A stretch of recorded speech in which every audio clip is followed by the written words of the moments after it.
incorrect information. If it is, well, that's great. If it's not, if it turns out to be correct, then you've got your heads up.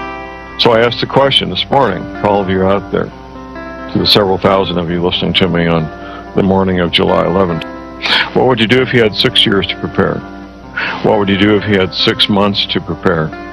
What would you do if you had 6 weeks to prepare? Mike, it was 2 weeks ago today that I announced the information I received from 2 confidential sources. Now, one was a confidential source who is a dependent of a Department of Defense employee, part of continuity of government contingency planning, by the way. Not all DOD and not all government employees are part of COG, continuity of government contingency planning. Anyway, at this briefing, which they had to sign a non-disclosure agreement before the briefing began, they were told that they were being put on standby for evacuation, that they may get as much as 2 weeks' notice, they may not. And they started telling these dependents about Nibiru, Planet X, and how this planetary-sized object was going to cause massive flooding on all coastal areas. And that was pretty much it for that source. The second source is in the Department of Homeland Security, and that source basically confirmed what the first source said without going any further on that. And then the following day, or the same day, I should say, you came up with your own sources, Mike, and why don't you tell us about those? Well, the source that first told me about this, and I've been doing some digging since then, but the source that first told me about this is a director-level individual for a foreign intelligence agency that I have occasion to speak with now and then. And what I was told, and I was told this probably maybe 60 or 90 days ago, and I didn't put a lot of credence in it at the time, but as I've researched, I have to put more and more credence in it. And as a qualifier, I have to say this up front, that, perhaps this is being floated as disinformation to discredit people and to discredit. So I have to give a caveat there. I don't think it is, but it could be just that type of effort. But I was told that to be very prepared on the dates of August 17th and the dates of September 26th, that a planet-sized object would be passing passing very, very near the Earth. And I was told that the closest distance would be maybe 5 to 10 Earth diameters. It would come that close, and that we should be be prepared for massive earthquakes, and as a result of those earthquakes, tsunami-level flooding in coastal areas. Now, since that time, I've done some more digging, and I spoke with intelligence sources within the U.S. who not only confirmed that, but added some more fuel to the fire. And one of the things is that this object is coming in at an extremely high rate of speed. And what the other concern is, besides just the near passage, is that as this thing passes through the asteroid belt, it's going to disturb the stable orbits of many asteroids that are out there that are orbiting, and be like a cue ball on a billiard table and send these things going helter-skelter in every direction, so that no one knows where they're going to end up and what their ultimate destinations are going to be, and that we may be living with after effects of this for a number of years into the future. Absolutely.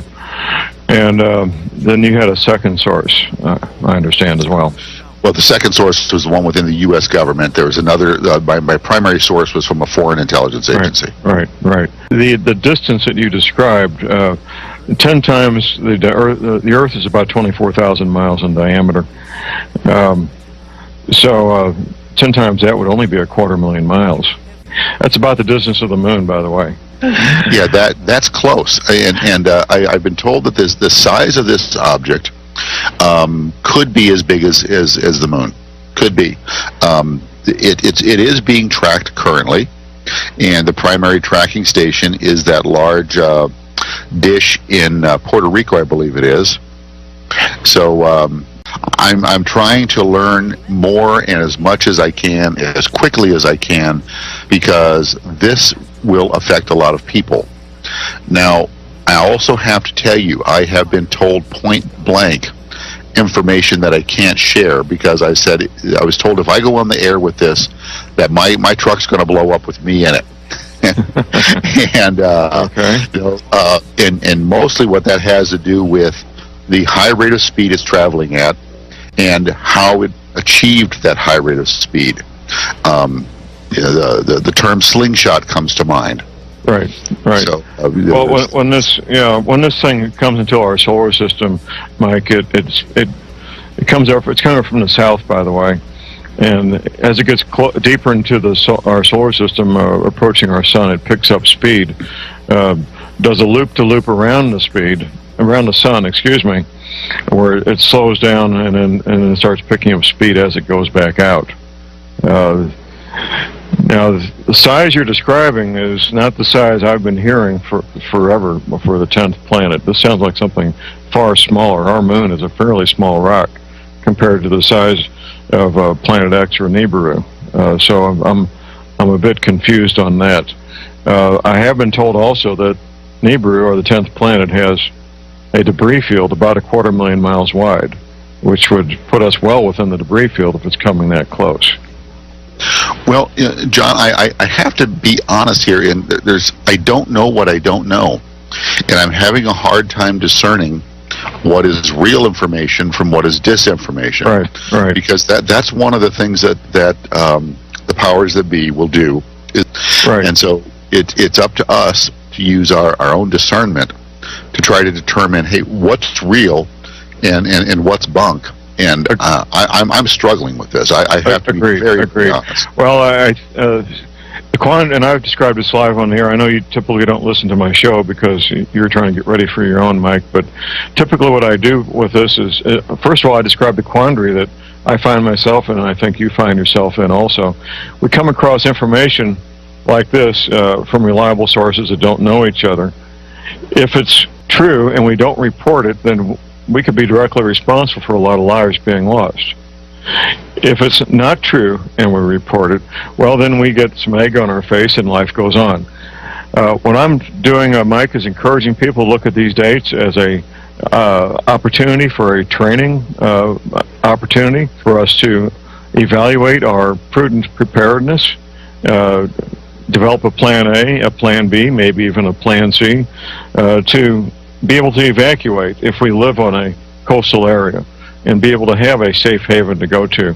The dates of August 17th and September 26th may or may not be the accurate dates on one hand. On the other, the scientists I work with, and I work with a number of scientists, they're all in agreement that, yes, this thing's coming. And when it does come, it's going to cause massive flooding in all coastal areas. As you probably know, Mike, I've debriefed about 24 Navy veterans who were at the classified briefings, telling them that during their lifetimes this coastal flooding would occur. So I agree with you. It's a quandary. It's something that we need to encourage people to do their own research, to achieve their own level of discernment, and make decisions based on the knowledge that they gain. Well, John, if worse comes to worse, it may be a good time to take the family on a camping trip and just be away from any large urban areas at all, because if something of this magnitude occurs, there's going to be mass panic. And when that happens, your freeways are going to be like parking lots, and you're not going to be able to get away. You're going to be stuck where you are. Temperatures are going to flare. People are going to become desperate, and it might not be a bad time to take advantage of a national park somewhere. Take the family out camping. Be prepared. Take as much stuff as you can. That's useful, utilitarian to you, and just be somewhere else. If you've got yourself a cabin or a vacation home, or you own rural property someplace, then better yet, it's you might, like I said, you may just want to be out of the cities. Well, and you're right. Turn it into an enjoyable occasion, like you said, a training exercise, if you will, so that you at least minimize the risk and you don't get yourself caught up in a massive urban situation, where you're sitting on a freeway and you can't move because it's bumper to bumper, and the cars around you are running out of gas because they've been sitting there for 10 hours idling. Right. Well, I've talked occasionally, I did recently, about the aerial photograph of Houston, Texas, when people were trying to evacuate when the hurricane was headed that way. I counted the lanes up that weren't moving all in one direction. I think it was 12 or 14 lanes. Interstate highway and outer roads. It was amazing, an amazing, very scary photograph. Mike, we got a caller here. James from Fort Worth. Good morning, James. Hey guys, how y'all doing? Good. I was wondering, is there anything to be looking for through other organizations, maybe the Navy around their naval bases in Norfolk and so other places, like just a sign that they're like moving everything out, getting it away from the shores? I was wondering if there's anything along those lines that maybe we could look for to give us a little bit of a heads up. James, the Office of Naval Intelligence, ONI, have been evacuating their people from coastal areas for a while. The U.S. Navy says the East Coast will take damage up to the Blue Ridge Parkway, which is 100 miles from the ocean. Yeah. She's literally right on the beach. She's got beachfront. Oh, there you go. Yeah. So I wanted to get some information to her because this subject piqued my interest years ago, and I've been really keeping up with it. And thanks to you, I've learned a whole lot. So okay. Thanks to both you and Mike. Okay, James. Thank you, sir. All right. Bye-bye.